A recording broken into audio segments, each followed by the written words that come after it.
And we are live. Welcome, folks, to episode 3503 of the Survival Podcast.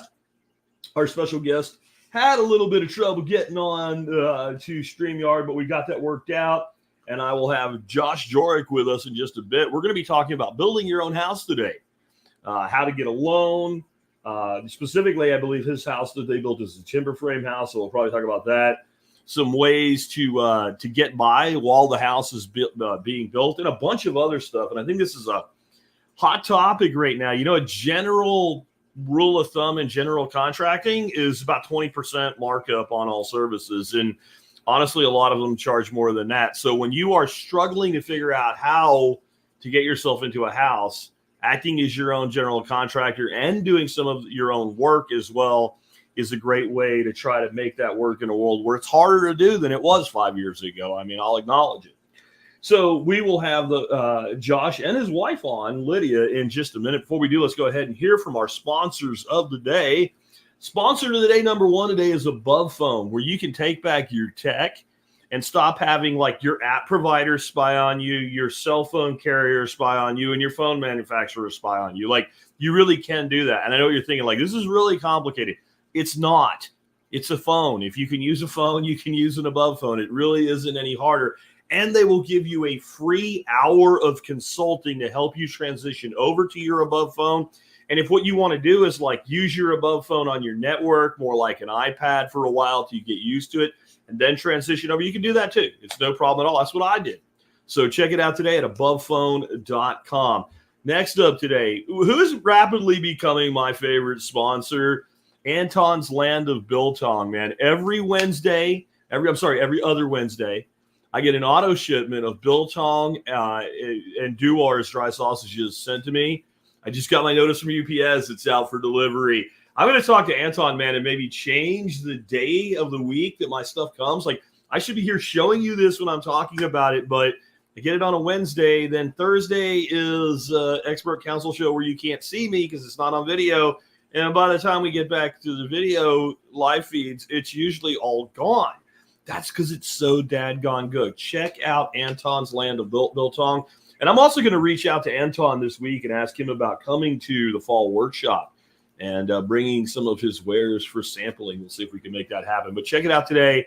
Again, great company, discount for MSB members as well, and just a bunch of great options. But try the Duars because you know, you can make biltong if you really want to, but if you want to make those Duars, it takes a little bit of extra effort. With that, let's bring our special guest on with us, Josh and Lydia, and last name I already screwed it up, so it is Jorich. Yes, yeah. Perfect. Jorich. Okay, I got it. Welcome, guys. Thank you. Thank you. It's great to be on. So let's start out with, before we kind of plow into the topic of building your own home, what is y'all's background and what made you decide you kind of wanted to step out and do something a little bit different? Lydia and I were both actually homeschooled growing up, which I thought was kind of a cool topic with your podcast. So we grew up, graduated, got diplomas from that. We lived in a small town outside of a big city, suburbs. And we were there for 5 years. Had some kids while we were there, decided it was time to upgrade and started looking around for what we wanted. We wanted some property, and everybody wants, the nicest house they can afford, as you've talked about, but nothing was in our price range that we really liked. And even things that were in our price range that were fixer-uppers, because I had done construction since high school, they just weren't what we were looking for.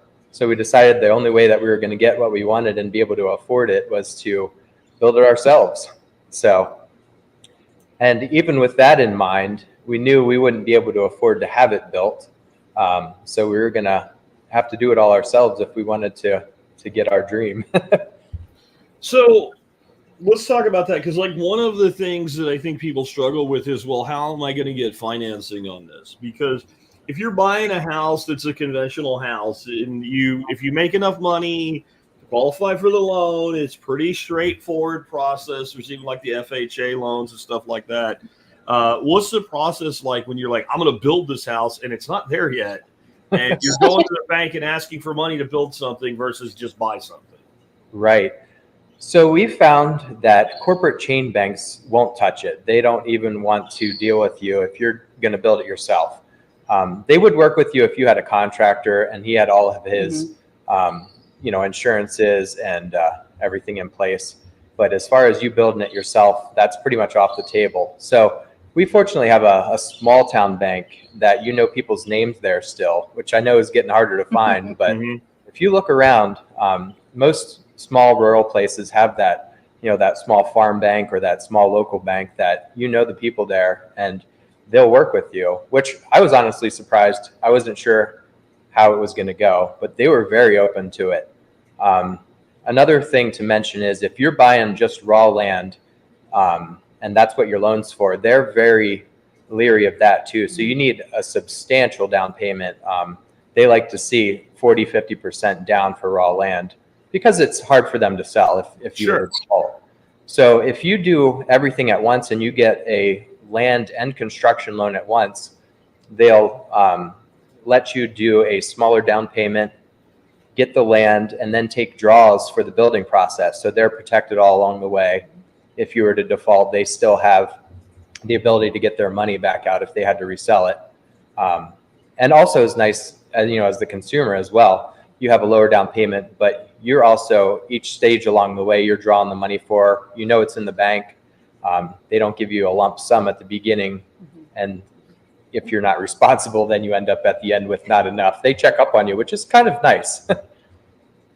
Yeah. Now, I did just have somebody ask where you guys were, and I usually ignore that till the end with questions. That's a pretty simple one.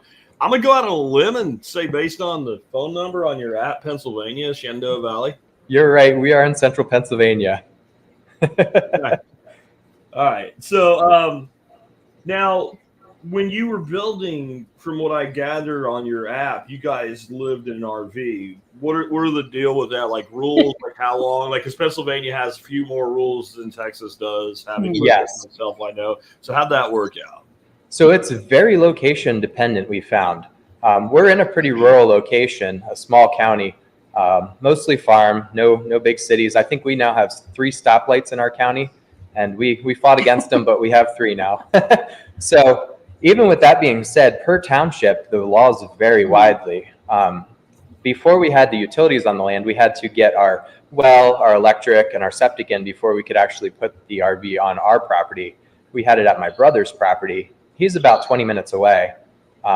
His township said, yeah, move it up, move in. We don't want to know about it. Just make sure you pay your local taxes every year, and we love you. Okay. When we got to the point to move it to our property, a different township, they told us, as long as you are actively building a house, you're allowed to live in it. So that was very fortunate for us. But we wouldn't have the option to move it to our property and stay in it long term without showing progress on a building. So, yeah, I would just say it's our contracting trailer or our office. Right. It's our construction office. That's the word I was looking for, construction office. Yes. Right. I found a lot of times dealing with bureaucrats, the words you use are like rat poison for bureaucrats. When you use the right words, they go away. Yes. What is that? Are you living in there? Oh, no, it's our construction office. Sometimes I work really late.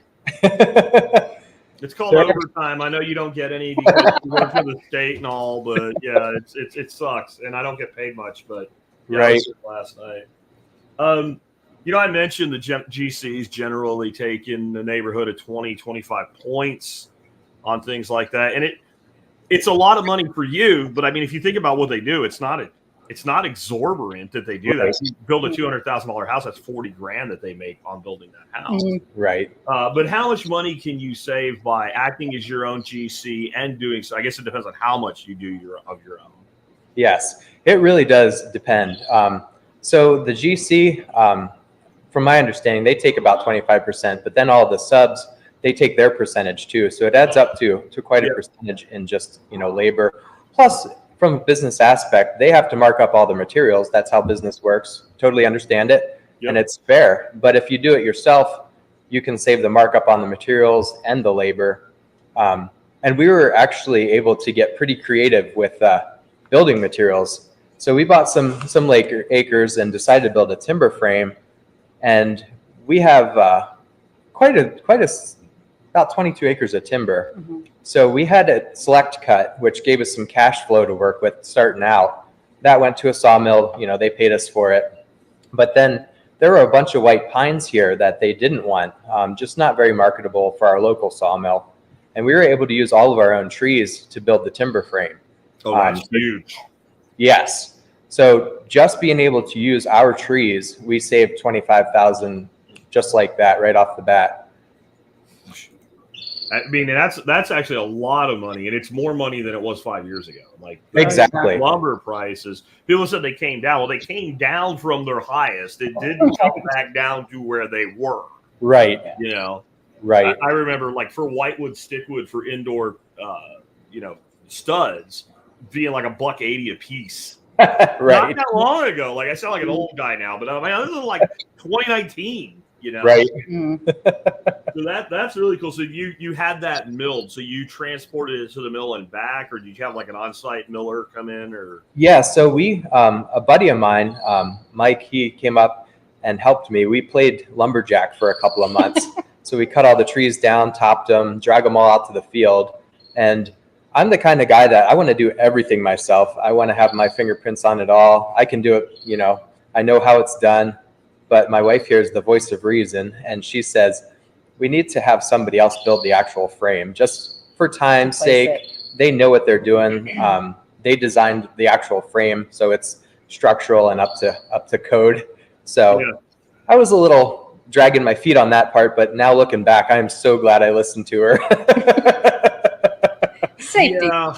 I always say, like, my decision on whether I'm going to do it or pay somebody to do it, is it aesthetic and I'm going to have to look at it for the rest of my life and I'm not that good at it? Or is it really important and it's going to come down on top of my head and I'm not really that good at it? In both of those cases, let the pros in at it. Exactly.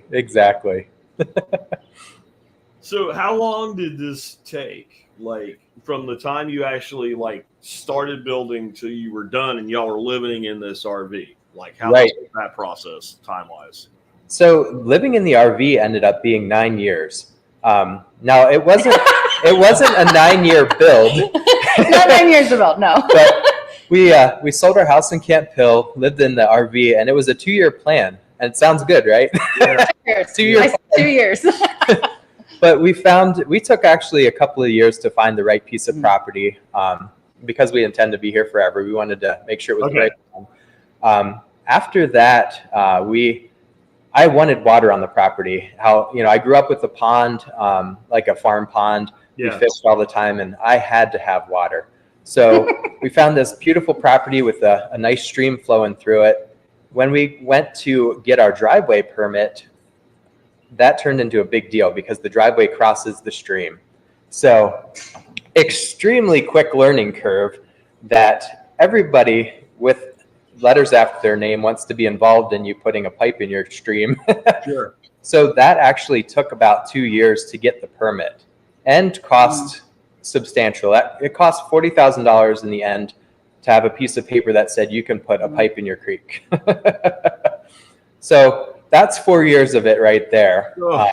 And then we bumped into COVID, and the inspectors, our local inspectors, decided that nobody was allowed to work on anything because they couldn't inspect it because they weren't allowed to interact with anybody. Even if it was just you and I. So even though we were building it ourselves, we were still restricted by that. So all these things slowed it down along the way, plus working a full-time job. But the actual build process, from the time we started cutting the driveway in, and it's a 1/4-mile driveway, utilities till we actually got an occupancy permit and moved in was 3 years. So to give people a more realistic idea of what to expect. It's not going to take 9 years to build the house. No. I would say if you live in Pennsylvania, you might want to look for an entry to your property that doesn't go across a creek. Yes. That would be a big yes. hindsight. As soon as you said it and I thought about where I used to live, I'm like, oh, this is going to be fun. So, okay, then you have kids, right?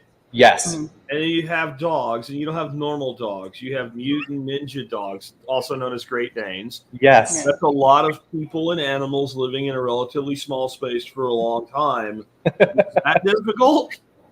It was. So we looked at campers or RVs originally, and we thought it was a 2-year plan. We looked at a small pool behind. It was probably like a 20-footer. And then we looked at a 36-foot fifth wheel. And again, my voice of reason here, Lydia, said, we really need this 36-foot fifth wheel. And I said, it's so big, it's so expensive, but my goodness, am I glad that we did. So even though it was a very large fifth wheel with slide outs, it was 380 square feet. And we built triple bunk beds. Lydia is amazing at organization. We lived the definition of a minimalist lifestyle. If it wasn't required for your daily use, then it went in the storage unit or you got rid of it, which was really good for me. I have a lot of tools, so we were able to put those into a trailer, an enclosed trailer. But it really made me find what was really important to me as far as necessities, what I use, what sat in the storage unit for ended up being 9 years. And in the end, we were like, wow, we didn't need half of that stuff. A lot of it we got rid of. Right. Because we're like, we don't need it. And fortunately, we're a very outdoorsy family. We love being outside, hunting and fishing, walking the dogs. So the RV was pretty much, to sleep in, to cook in. The winter was a little more difficult, but the summer, spring through fall was actually pretty enjoyable. We were outside most of the time. Okay. Now, when you start running into things like you did, like all that money to get a pipe, and that wasn't even the pipe. That was for the paper that says the pipe's allowed to exist. You probably got pretty creative with saving money on other things. So what are maybe some unique ways you found to save unique amounts on your home besides just the labor component? Yeah, so I mentioned the timber already. Yeah, it's huge. In addition to the actual timber frame itself, we were able to use our wood because when they cut the beams, they ended up with thousands of board foot of 1-bys. So all the trim in our house, the doors, interior doors, window sills, those were all our lumber as well. So that was thousands. And we did have since we select cut it, there was still some substantial hardwoods. So we were able to cut up a bunch of those to make all the flooring for upstairs. Oh, wow. Our stairway up to the second floor is all oak. From one tree, actually. If you had to buy that from dimensional lumber, you probably couldn't even have afforded to think about going that route with your. No. That's crazy expensive. Absolutely not. Yeah, we went from, it forces you to think how to save money. And in the end, we ended up with, a superior product because we probably would have done laminate upstairs. Yeah. But now we have, we'll have full 3/4-inch hardwood flooring. And the stairs ended up being, I think they're 3x12 treads, solid oak. And I priced them on the quote discount stairparts.com. Yeah. And our staircase was, I think it was $15,000 to $20,000 worth of raw material for the stairs. If you bought it retail. Exactly. Yeah. At discount stair parts. Yeah, discount stair parts. And I'm not putting 20 grand into a staircase. I'll totally build one worth 20 grand, but I'm not putting 20 grand into a staircase. Exactly. We wouldn't either. These numbers are like, when I look, like I do have sympathy for younger people getting started when I hear these numbers, because like my first house I ever bought was a 3.2, was about 1,600 square foot, 2-story, and I paid $84,000 for it. Right. And it needed some TLC, but it didn't need work. It needed like new carpeting, countertops, like stuff you could just do or order and get it done. Right. And you had $20,000 of materials to build a staircase. I feel like, remember, like Sanford and Son, I'm coming, Ethel. I mean, like, my God. Yes. People put in the houses now. It's crazy. I mean, It's insane. Chevy pickups are like $70,000. Like, you used to be able to buy a Lamborghini for the price of a pickup truck. That's crazy. It is so out of control. But that's why I'm glad we have you guys on, right? Because like you can either come at this and go, well, like I hear so many people in like their 20s to mid 30s now, I'll never own a house. Well, you can choose that hard, or you can choose the heart of how can I own a house? And it's probably hard for you to listen to somebody whine and cry like that when you guys lived in an RV for 9 years to make it. Right? Like, go away. I don't want to hear you cry anymore. Well, that's the thing, You take steps backwards sometimes to go forward. Right. You have to sacrifices. And that's something we don't do enough anymore in this country overall. Like, right. will you take a step back and go forward? Most people just won't. Right. Now, usually when you go through something like this, you're like, even when it all works out in the end, you're like, man, I wish I would have known. I wish I would have known not to do this. Or like, so are there some things you would do differently other than maybe try to find an alternate entrance without a creek? That was the main That one. would be the big one. We had no clue going in that was the case. There was a deeded right-of-way across the stream. You know, it sounded pretty good on the, you know, during the sale. So that was definitely the big one. Some little things, we had to make some adjustments to the plans because of the cost of the driveway permit. So we had originally intended on a full walkout basement, and we nixed that and went with a slab on grade, which allowed us to do radiant floor heating, which we probably wouldn't have done, or wouldn't have done the same anyway if we had a full basement. True. And kind of one of those things it would have been nice, but after the fact, we're going to put up a big shop or garage eventually. Yeah. And that's basically what the basement would have ended up, is pretty much a catch-all and you know, prone to leaks, typical. As well as you build them, there's always that possibility. It's not the same as above grade's place. Yeah. Yeah. Well, the nice thing about them though is like you have that temperature stable environment for storage and all. Like you use it like as a root cellar or something. So yes. You might even be able to do something, not the full footprint, but some sort of small subterranean thing when you do your shop or something. Yes. Yeah, we have plans for that because we're up on a hill and we get some pretty good winds coming through, and we have a lot of trees still. So that would be really nice as a storage and root cellar, but also a makeshift storm shelter if necessary.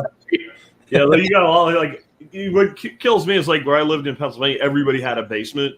Right. Mm-hmm. It's like down here when there's storms, are always like, well, go to your basement. Like, nobody's got a basement here. It's black clay. It destroys foundations, or it's stone and you can't put one in. It's one or the other, you know? Right. But no one has one. That's one of the things I really miss about the Northeast is basements. There's a lot of things I don't miss, like $40,000 to put a pipe in.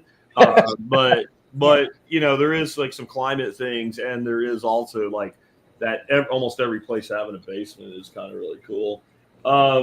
Is there anything else you would do differently? Like, we talked about some different things, small things. We have a utility room. So basically our house is a big rectangle with one jet out. That's a utility room with a closet above it. And little things like that. You think about it before and what all goes in a utility room, and seems like a good size, but then when you put everything in, you're like, man, that really could have been a little bit bigger.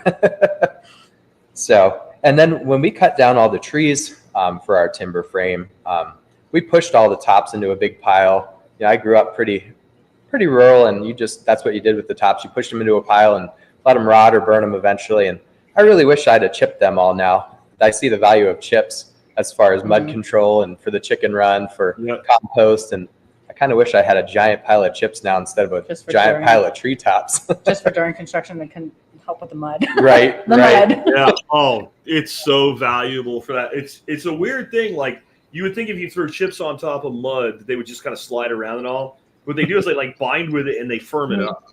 Yes. Because like, I guarantee you it will happen again this year. Every year, our workshop, day before it starts, it pours rain. And then when everybody comes in, it just turns into a mud slop. And we just throw down like a quarter yard of wood chips, and it completely solidifies it. It's crazy how good they work for that. Right. So real quick, going back to saving money besides the labor. So with the timber frame, I don't know if everybody knows how they are, but it's basically like a barn frame. It's got posts and beams, but you want to end up seeing all that and not enclosing any of it inside a wall. So you build a wall around it. And there's a couple of typical ways people do that with pre-made prefab panels that just screw onto the outside.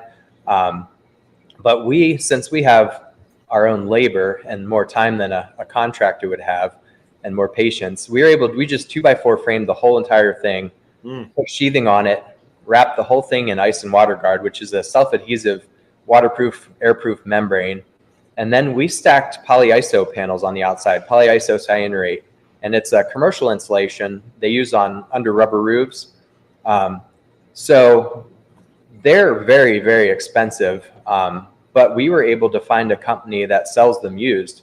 They go to jobs where they take off commercial roofs and they throw it all in a dumpster, but there's not even holes in it because they put it down, put the rubber on top, and then they use ballast, which is small rock to keep the roof down.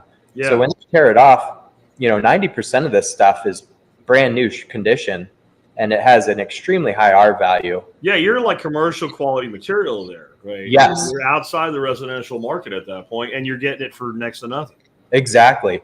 So we found the bulk of it, this company actually does that. That's their business. And they shipped it to me on a flatbed for about a third of the cost of it new, with me picking it up. So that was probably 2/3 of the amount we needed. The rest of it, I was kind of scratching my head where I was going to find it. Might have to bite the bullet to buy the rest. But I drive truck now. So our warehouse where I drive out of was getting a new roof one day, I noticed. So I went and talked to their general contractor, the guy in the white hard hat on the ground. And they were putting it in dumpsters. I looked at it, no holes, no water damage. And I said, would you mind if I have some of that? And he says, would you have a trailer? Yes, sir. Well, yeah, we'll load it up for you. They loaded it, strapped it down. They sent it home with trailer after trailer. Every time I went in, I'd drop my trailer, bring it home every time. So I got the rest of it for free. And I ended up getting the guys a few cases of beer. And it was more than they wanted because they didn't have to pay to dispose of it. And that's in a landfill. I don't know how long it would last, but you can't burn it. I've tried burning scraps. Does not burn. And it doesn't burn. And there's still pieces in our yard floating around because it doesn't break down in the weather either. No, there's a whole purpose for it not to do that. Exactly. Yes. That's awesome. Like, you start thinking, like, is there an opportunity in that? Oh, yes. Some other people might want some of that stuff, right? Like, that's definitely. And I think that, like, one of the things you said, you gave them beer for it. I have found with construction workers, everything from the tree people that you want chips from and whatever, $20, they don't care, right? $15 12-pack of beer, it's on, right? It's like they can give money. I don't know, like maybe they're expected to bring it home or something. But if you give them beer, they just get to drink it. Right. Yeah, the general contractor, I had texted him a few times, what kind of beer do you drink? Because I really wanted to get him some. And he didn't get back to me. So like the third time I texted him, I'm like, I'd really like to show my appreciation. Like if you don't like beer, pick something else. And it turned out he was talking to all his guys who had helped him load my trailer and strap it down. It's like, we're trying to decide on one. I'm like, I'll pick three. Like this is not a And it's amazing what beer does in that, like all the trade jobs. Right. One place we used to, we can't go now because the hurricane destroyed it, but the resort my wife and I went to for years on Sanibel Island, Florida. We go in, I pick up a couple 12 packs of beer, and I know we're like all the guys that do all the grunt work basically, where their hangout is. I just go stick it in the refrigerator, and I tell them later, hey man, there's a few 12 packs in there for you. And then like anything we needed. Right. Like the power of beer barter is amazing. It really is. It's like gold. Don't shortcut it, don't short value that little tip right there. There's so much you can get done, road crews, etc., with just some beer. Yeah, and I would have been willing to buy them the best beer, but of course it turned out it was Busch, Coors, and Miller. Coors and Miller. Fancy beer, and they're like, a case of Coors. We're like, really? So he picked up. Come on, it's PA. You need freaking Jenny and Yingling, right? So are there some things maybe you would consider really important now that you didn't think of when you got started? When we bought the property, I love the woods. I grew up in the woods, and I love the trees. But I had no idea how valuable trees were. Mm-hmm. You talk about trees as food products, but just the lumber value is incredible. Like our property is still densely forested, even though we took out what we needed. And it saved us so much money. Actually, my dad retired from a steel mill, so he built a sawmill, and we ended up with that. And so I'm really looking forward to, in the future now, I can sell lumber. It's such a valuable commodity. You cut it, at your leisure, stack it to dry, and then you just have stacks of money sitting there, and people lining up to get it because it's so much less expensive than the stuff from the box store. And generally better quality. Right, exactly. Like I get a lot of stuff delivered when I'm doing projects. I don't really get dimensional lumber delivered anymore because I don't know what tree they get it from, but it must be like a spiral spruce or something. Right. Like, it's really bad sometimes. It is. Yes. Yes. And you have so much like opportunity to do custom stuff. My neighbor actually is a farmer, and he's rebuilding a hay wagon with oak, and he can't even find the size oak he needs at any box store. You have to custom order it from a sawmill, and the big sawmill up here doesn't want to bother with custom cuts. So that's that's just one example of the market that we could potentially have. Is you need a 2.5 by 3.5 piece, no problem, I can cut that. That's easy. So yeah, I guess you can make it anything you want. Exactly. Yeah, so trees, looking through my notes. I made notes because I've never done this before. So that's all right. You're doing just fine. Something that I would really consider important, I've always valued family so highly. That's why we did this whole thing. But including the kids in the process all along the way was phenomenal. And that was as valuable, just the experience with them, as the end product. We have 3 kids. Our daughter's 19, and our boys are going to be 14 and 15 here this month. So they started at 12 and 13, or 11 and 12. I'm not mathing anymore. Yes, I'm like that. But having the opportunity to have your own property. So a really good friend of mine brought his backhoe up and left it here for the whole duration. It's actually still here. But they were able to learn how to use that at that age. And that's such a rare opportunity these days that kids are allowed to do stuff like that. And I found not only do they enjoy it and they get an education, but they're actually really good at it. Yeah. They're very coordinated and pick it up so fast because it's all brand new. They don't have any preconceived ideas of how things work. They figure it out, and they're very good at it. I also think there's just something valuable with kids about giving them like an ownership stake in things. Yes. Like they have a lot more enthusiasm when they feel like they were part of anything, right? Like even get them to eat vegetables. You want to get your kid to eat vegetables, get them to plant one. Right. Mm-hmm. All of a sudden, then they want to try it because they planted it. Right. That's exactly right. So you guys mentioned you were both homeschooled. Are you homeschooling your kids? We are. So we're actually cyber schooling. So you do that with your grandkids, I believe. Yep. So it's same environment at home, but they have their individual teachers in different classes, which is pretty cool. I think Lydia and I both did traditional homeschooling where, our parents actually taught us and worked really well for us. I think it's pretty neat to have, teachers that specialize in different subjects to really fine tune some of the stuff. And I think they have a lot of neat opportunities with that. It was a huge asset while we were building because we could be working on the house and know that they were in good hands. If like one of our kids were struggling with a subject, they'd be like, well, I chatted with the teacher. And so it worked out. Yeah. Yeah. I think there's just options available today that just weren't when we were kids, right? Like, I use Excavation, which is similar to what you're talking about, where they don't really have like live teachers all the time. They have pre-recorded lessons. They work through at their own pace. Okay. And the school can give them some help, but like we just have gotten to the point, like, if it's something we're not really good at ourselves, like some weird math thing or something, because they keep changing how they teach math, we use OutSchool, and we'll just like, if Braylon's struggling, we'll just say like, okay, this one thing that you're slow on, we'll get him a tutor for like a 1-hour session and get him through that. And then he goes right back to self-directed, program that's all run by the school, and it works phenomenally. And they had a little bit of issue with that until we like sat them down and said, listen, like a lot of this stuff we can help you work through. The math, you need to know it, because if you start falling behind in math, it cascades. Right. Because you're expected to know this, and now you're here and you don't know where the 5 came from. Right. What do you think? Well, take the 5. Well, because I remember being that in school, like, what 5?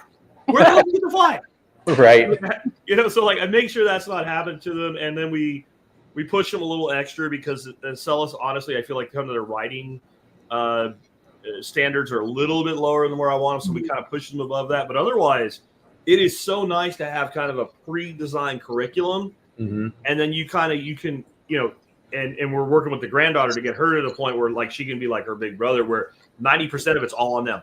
Right. That's life anyway, right, guys? I mean, you can't.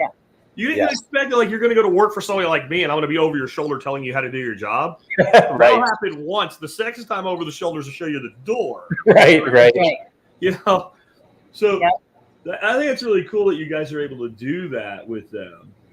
Is it like an organized program or something you guys put together? Or it is organized. So Pennsylvania actually has a cyber school called Commonwealth Charter Academy. Okay. So it's technically still a public school. Okay. They're very, how do I put it?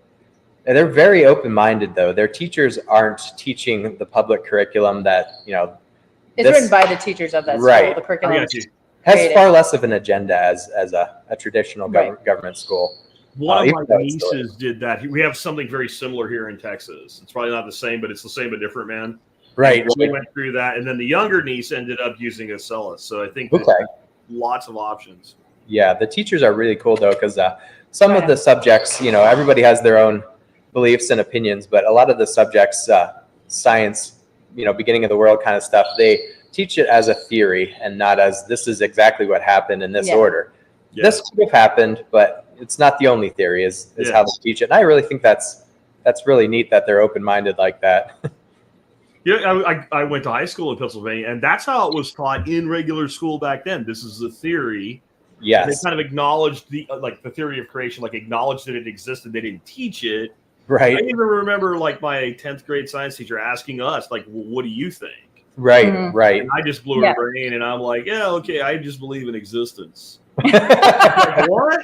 I'm like, I believe there was always something. You just change its form. Right. Okay, Tammy, what do you think? I'm not gonna go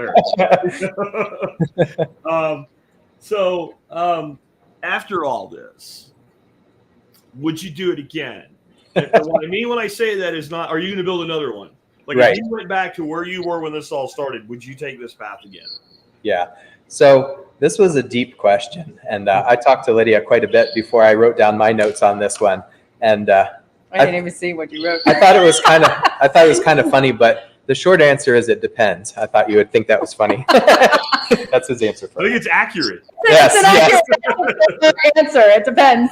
Because our initial thing, I asked Lydia, would you do this again? And her initial thing was no, that was too much work. And I said, well, put it this way. If we were right now sitting in an RV, on our property and there was no other structure, would you do it again? Knowing everything you know now. Oh, yeah. Well, if we were sitting in an RV again, yes, we would definitely do it again. Mm-hmm. We don't want to at this point because we're enjoying it so much. If they were like, hey, sell it, and would you do it again to make a profit? And I'd be like, yeah, no. Right. No. I mean, I would enjoy helping other people. I think that would be fun. That would be very exciting. Our one son has talked about building potentially on the 22 acres. And if he wants to do, that's great. If not, but I would love to be part of that. Yeah. But to redo it for ourselves, again, just to do it, no. Right. But I'm glad we did it, and I have no regrets. We want to encourage people that it's possible, it's doable. And, I have a construction background, but even if you don't, there is so much online now. Honestly, talking about YouTube University, there was things that I didn't even know how to do. We put in radiant floor heating, and I did construction since high school, but I've never been into HVAC. But, a couple hours on YouTube, and I knew how the systems worked, how to lay them out. The company we bought it from, Radiant Tech in Vermont, we sent them a floor plan and they designed the system for us, sent plans how to put it together. It's very doable.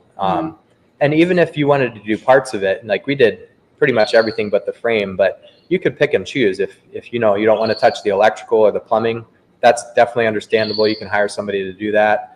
But the big bulk stuff, find a buddy that knows concrete, and get enough. Yeah. You just need labor to place concrete and one or two guys that know what they're doing.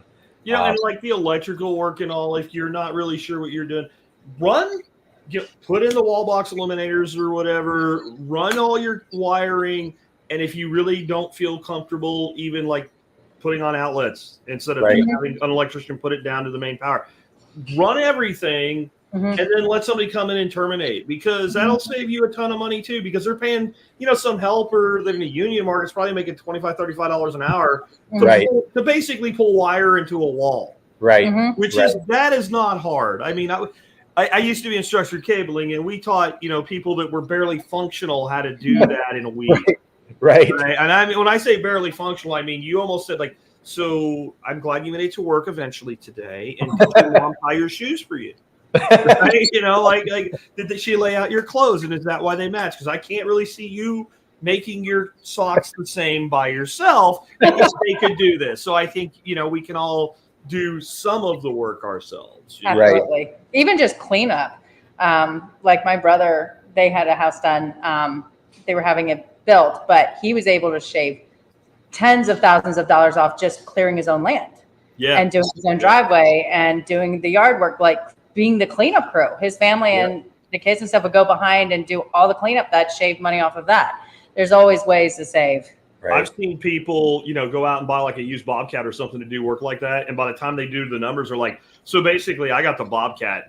I got paid to get the Bobcat. Mm-hmm. Yes. When I figure out what it would have cost for somebody to do this for me, and now I'm done and I have the Bobcat.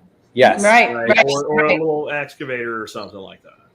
Yeah. I would say buying something like that versus renting it would be a huge savings, and then turn around and resell it if you need to. Yeah, it depends on your need. To work with it. Like, there's always call for people that can come out and do a few hours worth of work with a Bobcat or some other piece of equipment, depending on what situation you're in.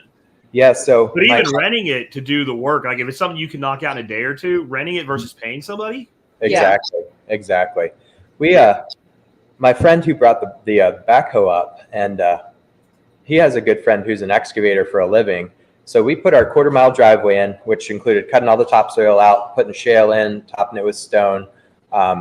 We excavated the site for the house and dug the footers. We installed the septic system, which is a sand mound, and dug the holes for the tanks. And we trenched for the electric line. And his buddy did a breakdown, what he would have charged to do the same thing, because he's a friend and he had time. Yeah. But we saved about $130,000 overall for that portion, just the excavation portion, which blew my mind. This wouldn't have been optional at all if we had to pay somebody to do it. Yeah. But knowing the number it's just phenomenal, like what you can do. And I love running equipment, so it was really fun for me. Maybe not everybody's the same, but I don't know how you can be on a big piece of equipment moving dirt and trees and not smiling. No, it's fun. And, I think that a lot of people are afraid, like it's not that hard to learn how to use. Go somewhere where you can jack shit up. Right. It won't be a big deal, and play with it a little bit and get a feel for it, especially like excavators, getting to where you can move that boom with keeping that level. I even learned how to. But it doesn't take long. Yes, exactly. If I can, anybody can. Yeah, Lydia, the boys, they all can run equipment now. It was fun. I was like, oh, this is why you guys like to play in the dirt. When we needed to get some work done here, my best friend, his son wanted to learn how to use a Bobcat and an excavator. So he paid the rental fee 2 different times for one of each, and then brought his son out here, did all the work for me. Just so he could give his son the experience, because like where he lives, like there was like you can't do that, right? Like so I needed the work, and his kid got because he's getting to the point now he's trying to give his kid experiences instead of stuff. Mm-hmm. Yes, experiences last, right? Right, exactly. That's awesome. What are you working on now? You've got your home. I can see part of it behind you there on the screen. Very nice looking, and you're settled in, and you don't have to do it again, thankfully. But what's up next? Like, what's your next projects and all? Garage. Yeah, so we want to build a shop next, a garage. I grew up. I had a lot of experience doing mechanical stuff, rebuilding motors. Had a neighbor way up in the woods, and I was the pesky young kid, 16, 17, showing up at his house in the morning because I knew he'd be working on the vehicle. And I was just so interested in anything with tires and an engine. So I would bang on his door. Looking back now, I know I woke him up, but he was so patient and would teach me how to change brakes, how to rebuild engines. And I really want to get the shop built so that my boys can get that experience too. We've saved, just from what he's taught me and, learning along the way, I can't even calculate tens of thousands of dollars in savings working on our own vehicles. Mm-hmm. And Lydia actually mentioned it first, and I'm all for it, is we need a lift in the shop so that we can really show these boys, how to do stuff, make some money, flip some things if they want to do that, whatever their interests are, but get the basics down at least. Yeah. So, Yeah. I think everybody should learn the basics of how to work on vehicles. Like, yeah. even if you're not going to, the fact that I was a mechanic has saved me so much money over the years. When somebody in a shop told me something and I went, yeah, no, Right. I don't have to do that. Exactly. You know? Just power. It is. Yeah. And we're slowly setting up our little homestead here. So we have chickens and quails and rabbits so far. We're expanding the chicken coop to make it into a little mini barn and hopefully get goats next spring. I know your thoughts on goats and how. I'm fine with goats as long as I don't have them. Right. They make delicious tacos. I mean, they really do. They're fantastic. Yeah, we're pretty excited about that. Our neighbors they actually have a business breeding and selling them, but they told us that they're not as bad as you think escape artists, as long as they are terrified of the wire. And yeah. So Ferguson's approach. He calls it goat terrorism. If they touch that wire one time, they should be like, I don't ever want to do that again. Right. And we have the sawmill now that my dad built. It's a small band sawmill. So I've been playing around with that, cutting some stuff for the chicken coop expansion and other little projects, and looking forward to doing that as kind of a side hustle, stacking some lumber and drying it and moving that as long too. I really enjoy that, and maybe upgrading the mill a little bit, automating it. It's pretty manual right now. It has power up and down, but you push it through the logs. So I think a little automation that would be in order and very fun. The boys can learn alongside me. That'll be a learning experience for me too. How much land do you guys have? I don't know if you said it and I missed it or. Yeah, we have 22 acres. Okay, cool. So, and another opportunity with the sawmill is there are probably 3 or 4 tree companies in our immediate area, So I've talked to them and they cut everything for firewood and chip the tops. And I recently talked to one. I'm like, well, if you run out of room for the chips, I can take tractor trailer loads, all you want to get rid of, which they were excited about. Huh. And all their tree bottoms that they cut into firewood, I said, if you have anything that's worth anything as far as lumber, we could work out a deal. I'll give you firewood prices for logs you don't even have to touch. And they thought they liked that idea too. They don't have to cut it and split it and stack it and then try to resell it. They get firewood prices for it, and I'll bring the logs home. They don't have to do anything with them. So cool, man. Other than stuff like that, you got any side hustles going on? So while we were in our camper, of all places, Lydia decided she's always loved Great Danes. I had a Great Dane when I was a very small kid. So we got one, fell in love with them, and Lydia actually has a certificate in veterinarian assistant. So she's pretty switched on with animals, loves animals, but she decided that she'd like to breed Great Danes. So we started acquiring some breeding animals in our RV, which they're pets for us. They're family. They're not just breeding stock. But we've acquired, now we'll have soon to be 8 Danes. Soon to be 8, yeah. So 2 males and the rest are females. And they actually, I don't know if you can see behind me, their kennels are actually in the house. Okay. Back there. And so she's made quite a business out of that. It's funny because I listened to your podcast and she comes up with all these ideas, and basically I just confirm, oh yeah, that's a good idea. I heard that on the podcast. As far as her marketing, she has a really nice website that she put together, her customer interaction, and she does a lot of videos on TikTok and stuff to really engage people, and I'm really proud of her. It's really taken off.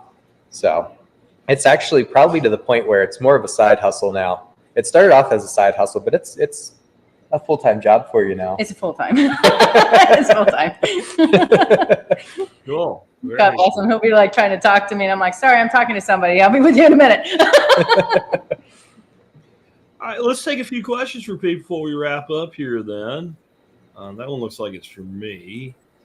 I'll go ahead and answer it anyway real quick. After Dorothy says for the 3rd or 4th time you should move out in the woods and build Jagistan and keep bad people out, is this the future? How do you plan for this? I think they meant is us building our own house. Probably not. I don't know if I have. I'm in my 50s. I don't know if I have 9 years to sit in an RV while I build a house. I would be up for some level of remodel work and something like that. But if I do it at this point in my life, I'm going to want to find a place, and anything that it really needs to have done, that can get done before I put one thing inside it. Right. I actually made a joke, and I'm like half serious with it. When I moved here from Arkansas, that as a prepper, having moved once, if I ever move again, if I can't sell it, I'm gonna burn it. Like this new shit in the house, and I'll move in. We did have K-Monk ask who did the timber framing. Did you get the Amish people to do it for you there in Central PA, or did you? We certainly did. Yes. You get the Amish to do it. Yes, we actually contacted a few different companies. New England's kind of, I don't know, in my opinion, they're known for their timber frames. So we talked to a couple companies up there, obviously top quality work. And we were at a small festival in our county they have every year. And there was an Amish crew. They had a pergola setup they built, and it was timber framed. It's called Creekside Barns. Yeah, Creekside Barns. And so I asked, it's called Creekside Barns. So I asked the guys, like, do you guys ever build houses? Oh, all the time. I was like, your name's a little deceptive. So we got them to give us a quote. We had the floor plan, but they designed the frame. And when they gave us the quote, I was blown away. I think it was about a third of the price of any of the New England or North Carolina companies that we had contacted. And they were local, so that was pretty neat. Very, very cool. The Amish don't seem to like technology, but they like money. They do. It's easy to hire them to do stuff, and I'll have to do some Pennsylvania translation here. So you said Creekside. A creek in Pennsylvania is a creek. But a creek is a creek that's not quite as big as the one that you call a creek. It's Right. a little bit smaller. The exact point at which the creek becomes a creek, that's subject to interpretation by the individual. You can decide the which it is over a shoe fly pie. Yeah, okay. Yep. All right, it's the dog colony, right? Are there any pictures or videos of your property or house that people can take a look at?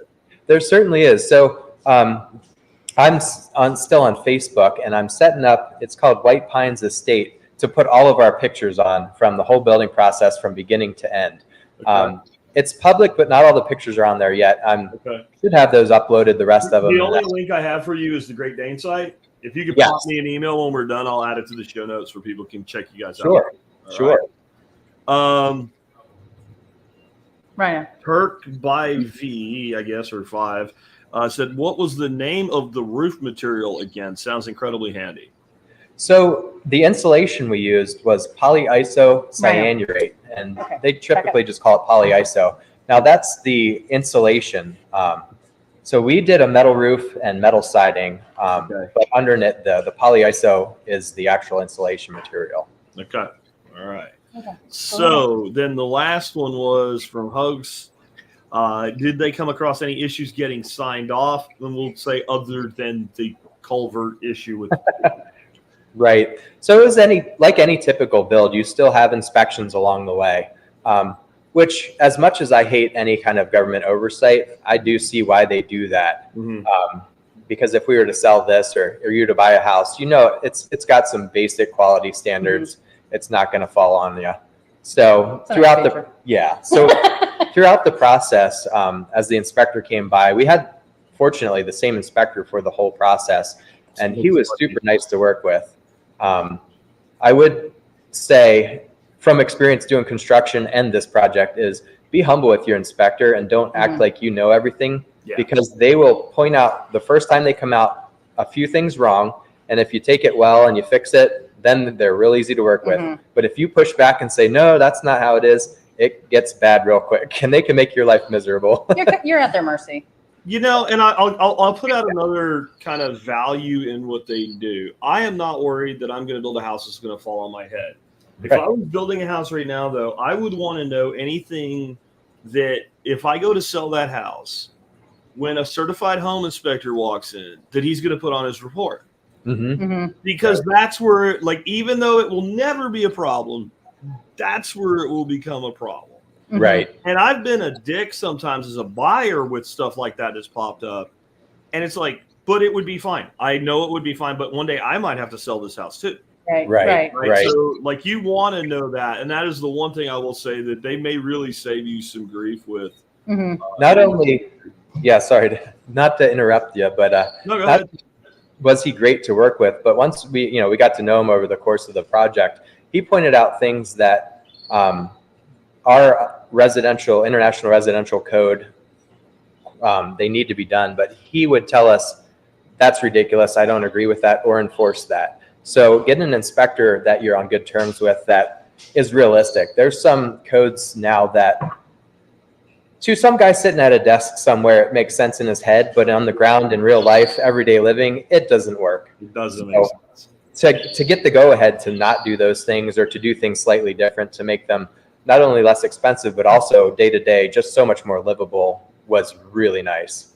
Mm-hmm. Well, and before I let you guys go, I don't know if you saw it earlier when I put it up there, but it seems like your niece is checking things out here. My sister-in-law, oh yeah, with her kids probably. Yeah. Says, hey, Uncle Josh. So Hannah's saying hi. Guys, this has been a great interview. I really appreciate you taking time to be with us today. Well, thank you. Thank you. Again, if you can, if you get me any other links besides the Great Dane site, I'll add those to the show notes, which will be live, folks, in about 30 to 45 minutes from right now. If you're watching this live, if you click the link down there right now, it won't go anywhere because we're not done yet. But Josh, Lydia, thanks for being with us today. Thank you. Appreciate it. All right, folks, real quick, I want to wrap up. Want to let you guys know one of the ways you can support this show, obviously, is to become a member of the Members Support Brigade. And if you do that, you'll help us out and you'll get discounts that'll more than pay for your membership. And right now, that is more the case than normal because we do have a sale going on for the next week and a half because it'll run until next Monday. And that's $35 a year for MSB, discount code TSPC. Also, there is a better deal for some of y'all that are members who have expired. And I sent you an email, and I want to say something today. The email tells you how to join and get your discounted rate, which is even better. But I'm getting tons of emails from people saying, I logged in, and it says I'm locked out. That's because your account expired.